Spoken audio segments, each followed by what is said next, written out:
ఎరువుల కొరవ, సాగు ఎట్లా, రైతుల్లో ఆందోళన.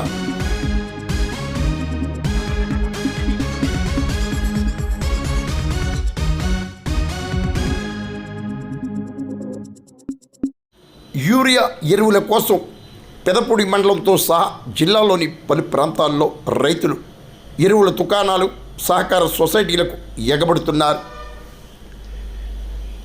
ఎరువులు కొరత లేదంటూ ప్రజాప్రతినిధులు, అధికారులు వివరిస్తుండగా క్షేత్రస్థాయిలో ఎరువులు లభించని పరిస్థితి నెలకొంటుందని రైతులు ఆందోళన, ఆవేదన వ్యక్తం చేస్తున్నారు.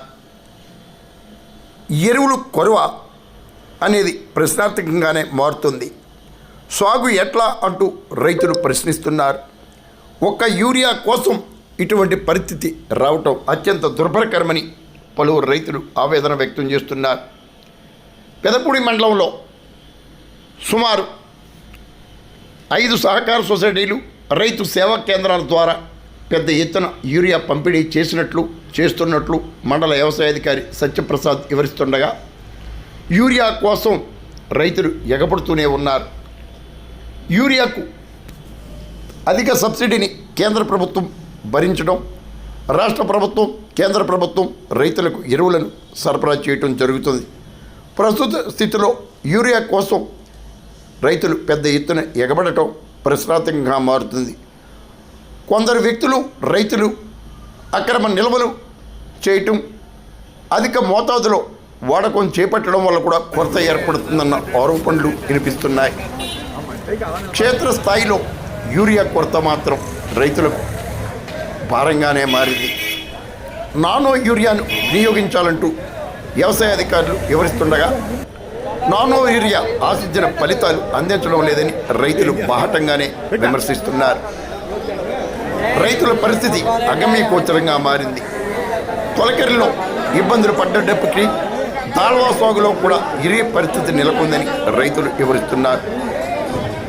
ప్రభుత్వం తక్షణమే యూరియా కొరతను అధిగమించేలా చర్యలు చేపట్టాలని, పూర్తి స్థాయిలో యూరియాను అందించాలని కూడా పెదపూడి మండలంతో సహా పలు ప్రాంతాల్లోని రైతులు కోరుతున్నారు. ప్రజాప్రతినిధులు, అధికారులు చేపట్టే చర్యల కోసం వేచి చూద్దాం. యూరియా కొరతపై మీ కామెంట్ చేయండి. మరి యూరియా కోసం నేతలకు పెద్ద ఎత్తున సిఫార్సులు రావటం కూడా తలనొప్పిగా మారింది. కొందరు ప్రజాప్రతినిధులు యూరియాపై సమాధానం చెప్పలేక నానా ఇబ్బందులకు గురవుతున్నారు. మేము పొద్దున్న 3 గంటలకు వచ్చామండి యూరియా లైన్లోకి. మనిషికి బత్త అన్నారు, 2 బత్తాలు అన్నారు, కానీ ఎవరికి అందిలేని పరిస్థితి. ఇలాంటి ఊరియా ఇంత కొరత అయితే వ్యవసాయం కూడా చేయలేము. దాన్ని బట్టి గవర్నమెంట్ వెంటనే చర్య తీసుకుని దీని మీద వెంటనే స్పందించవలసిందిగా కోరుతున్నాం. అలాగే ప్రతి ఎకరానికి కూడా 5 బత్తాలు పిండి పడుతుంది. 4 బత్తాలు యూరియా, బత్త డిఏపి వేస్తుంటాం. అలాగే పిండి అన్ని సరఫరా చేయలేకపోతే రైతు అన్ని ధరలు దెబ్బతిని ఆర్థికంగా చిరిగిపోతాడని వెంటనే గవర్నమెంట్ దీని మీద చర్య తీసుకుని ఏదో సత్వరం న్యాయం చేయవలసిందిగా, అందరికీ సమానంగా పిండి పంచవలసిందిగా కోరుతున్నాం. మరి ఏమండి ఏంటండి పిండి కొరత ఏంటండి బాబు? ఎకరం 4 బత్తాలు 2 బత్తాలు డిఏపి పడితే ఏంటి పడితే రైతు చూస్తేనేమో ఖాళీ ఉంటున్నది. ఆఖరి వ్యవసాయం పనులు, ఏదో రైతు పనులు, ఈ పనులు తెచ్చుకోవాలంటే చాలా కష్టంగా ఉంది.